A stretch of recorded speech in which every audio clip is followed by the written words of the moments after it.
Hello friends, আসসালামু আলাইকুম। Welcome back to my Sonai kitchen.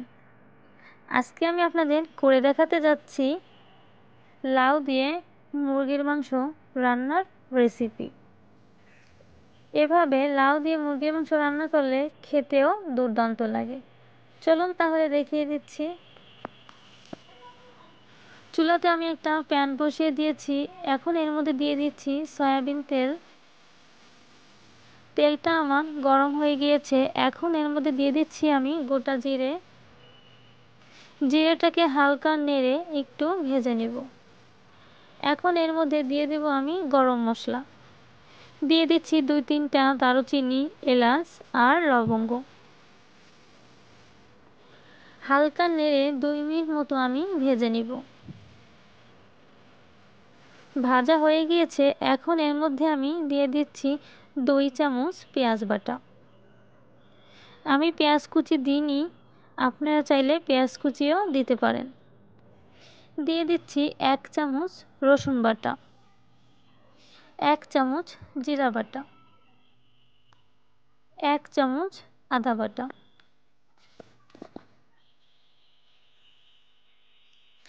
আর দিয়ে দেব এর মধ্যে 1 চামচ মরিচের গুঁড়ো, 1 চামচ হলুদের গুঁড়ো,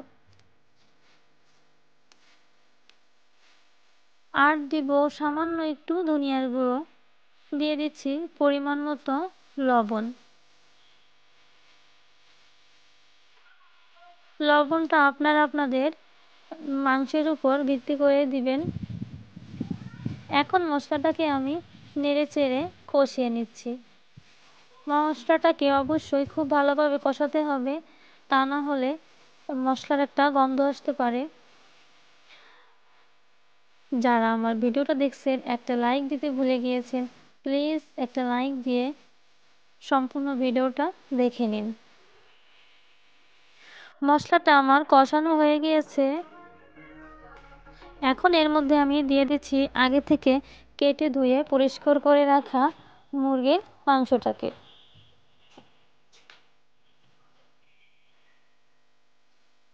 মুরগির মাংসটাকে আমি খুব ভালোভাবে নেড়ে চেড়ে কষিয়ে নেব।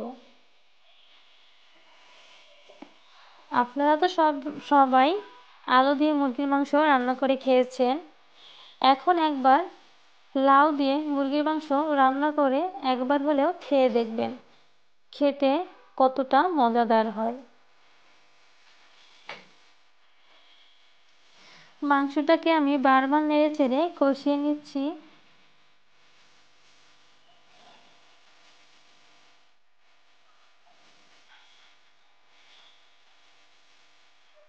মাংসটা কষানোর সময় চুলার আঁচ অবশ্যই মিডিয়াম আঁচে রাখবেন, তা না হলে নিচে পুড়ে যেতে পারে। মাংসটা আমার কষানো হয়ে গিয়েছে।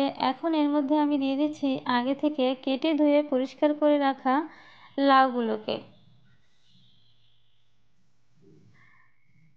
লাউয়ের টুকরোগুলো দিয়ে আমি আবার মাংসটাকে 4-5 মিনিট মতো নেড়ে নেড়ে কষিয়ে নেব। কষাতে কষাতে দেখবেন বন্ধুরা, এই লাউ থেকেই অনেক পানি বের হবে।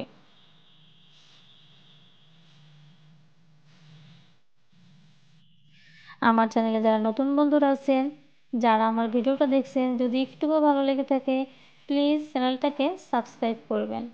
পাশে থাকা বেল আইকন ক্লিক করে রাখবেন, তাতে আপ করে আমার ভিডিও সবার আগে আপনার কাছে পৌঁছে যাবে।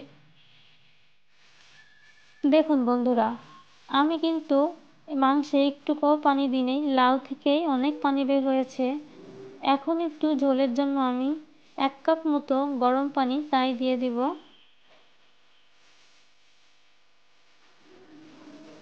নেড়ে চেড়ে দিব।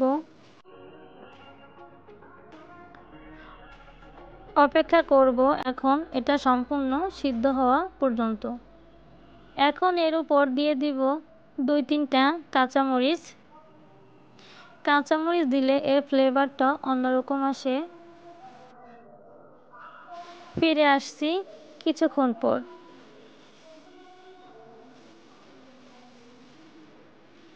কিছুক্ষণ পর দেখিয়ে দিচ্ছি বন্ধুরা, দেখুন আমার মাংস লাউ দুটোই খুব ভালোভাবে সিদ্ধ হয়ে গিয়েছে।